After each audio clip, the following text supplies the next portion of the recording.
আসসালামু আলাইকুম everyone, welcome back to my channel. আজকে আমি দেখাবো নাইলোটিকা মাছের রেসিপি। খুবই মজাদার একটা রেসিপি, আর এই প্রসেসে রান্না করলে আশা রাখছি আপনাদের কাছে খুব বেশি ভালো লাগবে। তো এর জন্য প্রথমেই আমি এখানে মাছ নিয়ে নিয়েছি, আর মাছগুলো একটু বড় সাইজ করে কেটে নিয়েছি। এখানে আমি 5 পিস মাছ নিয়েছি। এর মধ্যে হাফ চা চামচ হলুদের গুঁড়া, 1 চা চামচ লাল মরিচের গুঁড়া, দিয়ে দিচ্ছি 1 চা চামচ পরিমাণ রসুন বাটা, সেই সাথে দিয়ে দিচ্ছি 1 চা চামচ পরিমাণ লবণ। এবার একসাথেই সব কিছু খুব ভালোভাবে মাখিয়ে নিচ্ছি। সব কিছু একসাথে খুব ভালোভাবে মাখিয়ে নেওয়া হয়ে গিয়েছে, আর এইদিকে চুলায় আমি প্যান বসিয়ে দিচ্ছি। প্যানটা এখন গরম করে তার মধ্যে আমি প্রায় তেল দিয়ে দিচ্ছি, এখানে 4 থেকে 5 টেবিল চামচের মতো। আর তেলটা একটুখানি বেশি লাগবে, কারণ মাছ ভাজায় তেলটা কিন্তু একটু বেশি প্রয়োজন হয়। আর এখানে আমি পেঁয়াজ কুচি দিয়ে দিচ্ছি 2টা। খুব ভালো করে পেঁয়াজটা ভেজে নেব।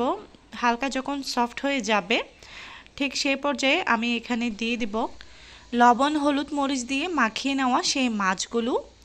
এই মাছগুলো আমি এই তেলের মধ্যেই প্রথমে ভেজে নেব। মাছগুলো আমি খুব বেশি কড়া করে ভাজবো না, জাস্ট 2 থেকে 3 মিনিটের মতো ভেজে নেব এপিট ওপিট করে। প্রায় 3 মিনিটের মতো আমি মাছগুলো ভেজে নিয়েছি। এবার এর মধ্যে দিয়ে দিচ্ছি 4টা কাঁচামরিচ, এভাবে মাঝখান থেকে ফালি করে দিয়েছি। আর সেই সাথে এখানে 2টা টমেটো দিয়েছি মিডিয়াম সাইজের, আর এগুলো এভাবে কাট করে দিয়েছি। আর এটা খেতে খুব বেশি ভালো লাগে।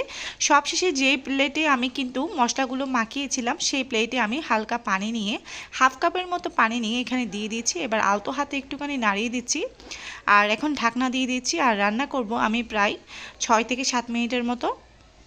ঢাকনাটা তুলে নিচ্ছি। মাছটা কিন্তু আমার খুব ভালোভাবে রান্না হয়ে গিয়েছে। আসলে মাছ সেদ্ধ করতে খুব বেশি সময় লাগে না। আর আমি আলতো হাতে আবারও নাড়িয়ে নিচ্ছি। সবশেষে আমি এখানে বেশ কিছুটা ধনেপাতা কুচি দিয়ে দিচ্ছি। ধনেপাতা কুচিটা দিলে এর স্বাদ কিন্তু আরও অনেক গুণ বেড়ে যায়, আর এটা ফ্লেভারটা এত বেশি দারুণ যে কি বলবো। তো আমার কিন্তু সবশেষে রান্নাটা কিন্তু হয়ে গিয়েছে। এবার আমি ঢাকনা দিয়ে দিচ্ছি আরও 2 মিনিটের জন্য।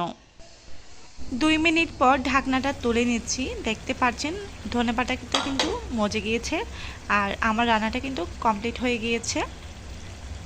তো রেসিপিটা যদি আপনাদের ভালো লেগে সবাই আমার চ্যানেলটি সাবস্ক্রাইব করে দিবেন। অনেক বেশি ভালো থাকবেন, আমার জন্য দোয়া করবেন। আল্লাহ হাফেজ।